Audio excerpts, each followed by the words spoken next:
depend on everything else. We've got so many penalties and silly things. Most sacks by a teammate duo. We're right there, 1 and 2. We can show the full screen at your leisure. Oh, you're that's not funny. Yes! That's not yes! We got him again, America! That's not funny. I did a whole thing. That's not yes, good. That's the first time. It's on the show now. God darn it. At all. No, gosh, there it is. It's my thing. Okay. All right, go ahead, Wilds. You're on this camera. Go ahead. Punxsutawney Phil. That's a true stat. Oh, man. The other thing that's happening, Coach, is that we keep on making silly mistakes. We got a ton of penalties. We're calling timeouts and taking touchdowns off the board, and we got the worst play in the history of the NFL. So I just need Judon and Josh to get the job done and let everything else just play normal football. Don't do anything that, gets us on not top 10 or the weird part of Weird and Wonderful. Coach, can you just co-sign that, please? And don't put up the, No, look, they've got to, if they can disrupt the passer, which typically New England can find a way to do, they've got a shot in this game.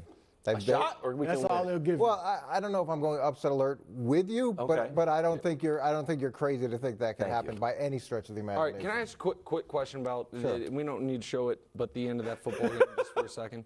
Because it seems like my entire football life, and I think you agree with this analysis, I'm not sure. It's like a lot of penalties, a lot of mental mistakes. Yeah, not good. It's a sign of a poorly coached team. Facts. And the Patriots, one of the kind of the stalwarts of the era, has been situational execution, great on special teams, those types of things, right? Mm-hmm. So I don't imagine Belichick all of a sudden stopped paying attention to those things. But in that game, they had a punt blocked, right, where a guy just totally forgot somebody. At the end of the game, you have as big of a mental error as possible. Is that coaching still? Like, how can a Patriots team do that many unpatriot-like things and it not be on Bill and the staff? Like, how do you explain it? Look, it's on everybody, and what you got to look at over the course of time, they've done a better job than anybody of having consistency in that area, of not beating themselves. But when there's staff attrition, the way that they had the attrition last year, I don't know how many coaches left the staff, and new guys come in, and even if they've been in the system, there's going to be some growing pains. And New England does a better job than arguably anybody else and anybody all time of limiting those things. And I think the frustration you see from guys like Edelman or other Patriots who talk about it is that it isn't characteristic of what a Patriots team looks like. It's like if I'm a new coach on the staff, I go up to Belichick like, penalties, for or against. Like, I don't get how it's... No, it's not like they're not addressing it. Here's the other thing I will say about New England. In some places, they'll overlook things.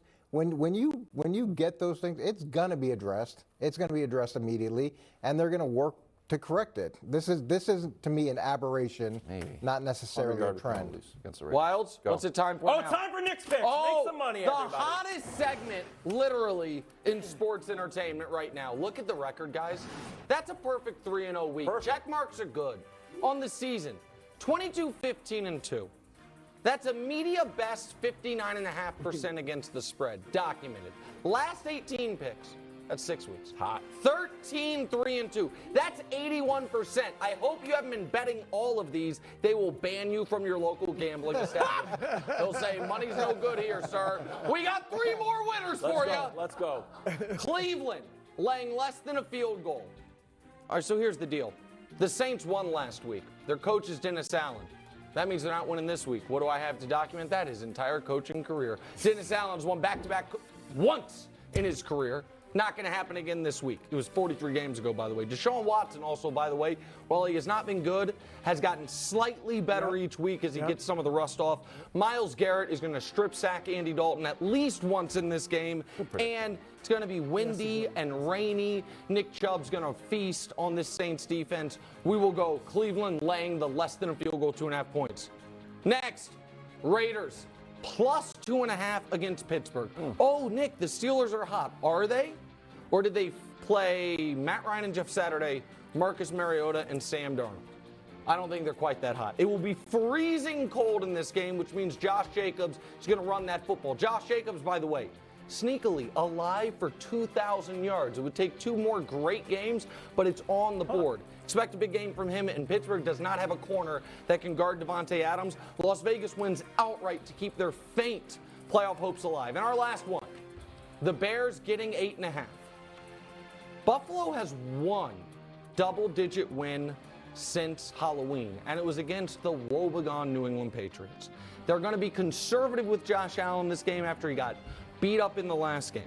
No Mitch Morse, their all-pro center. That's a critical injury, and they might not have their 2 best interior defensive linemen in Ed Oliver and Jordan Phillips. Chicago, on the other hand, with the exception of the Jets game, they're playing teams close. 3-point loss to Miami, 1 point to Detroit, 3 to Atlanta. They were up 19-10 in Green Bay in the fourth quarter. 5-point loss to Philly. We're getting more than a touchdown, and Fields is going to break this season Lamar's single-season rushing record by a quarterback. He already has 1,000. He needs 207 more yards. We like the Bears to keep within a score. So the Browns laying 2.5, the Raiders getting 2.5, and the Bears getting 8.5. That's another 3-0 week. That's Nick's picks, Kevin Wise. I love them. They're hot. I might bet all those for starting and get you a present with the winnings. There you go. Well, I like that. He's going to be 2-1. Okay. The The Bills. This is the week. The Bills win. Every game's a must-win for us, and that's how we're treating it, and we understand that, and we love it. That's the position we put ourselves in, good and bad. So we're, we love where we're at. We love the momentum we have. But yeah, I mean, good teams win these games because you got to. Here are the standings. Jags right there. Yep. Nick, earlier in the show, you had a bit of a theatrical flair for the prince who was promised. Well, it's a coronation for the prince. And in fact, with the coronation, let's have the full pomp and circumstances. Okay. If we can bring them back. Gentlemen, please, for the prince. Go right ahead, fellas. Yes. Oh, look at this. Look at this. Oh.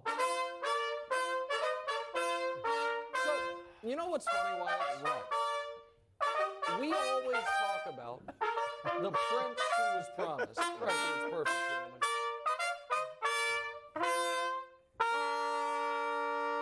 Thank you so much, fellas. You know what? You guys have never asked me. Excellent. You've never asked me who's the king. Oh, I thought it was just LeBron. I think we can guess. No, it's Peyton Manning. Oh. He is the 2020 Peyton Manning. He's the next in line.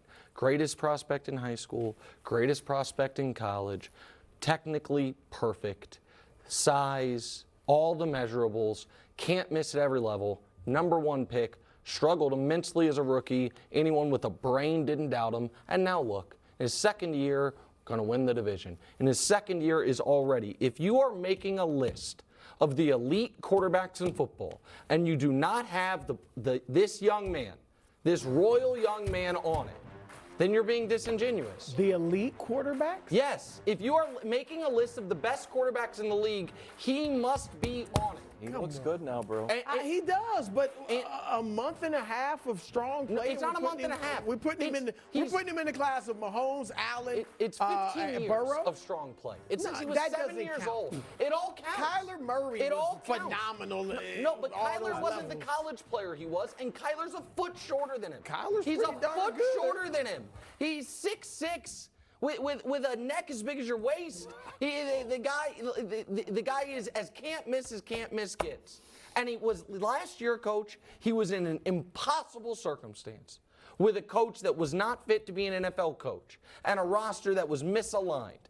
And now, with kind of a hodgepodge receiving core they spent a lot of money on, but no elite players. Decent. He has 14 touchdowns, 1 pick, and a 108 rating basically since Halloween. And so, yeah, to me, he's a no-doubt guy. And the Jags are not only going to make the playoffs, they're going to win a playoff game. Wow. So I played against Peyton Manning his rookie year, and there were times where that team struggled, but you didn't come away from playing him and think, this guy's not really good. I remember we were up by like 21 to 3, and he scored 14 points in about a minute and a half at the end of the half, and it was just so impressive to see his poise at that young age. And I didn't see that same player in the Prince's rookie season, and I have trouble calling him the Prince, but it's hard not to when you have all the accoutrements here. So there's been a lot of positive things of late, and that's a difficult Jets defense to deal with. Dallas's defense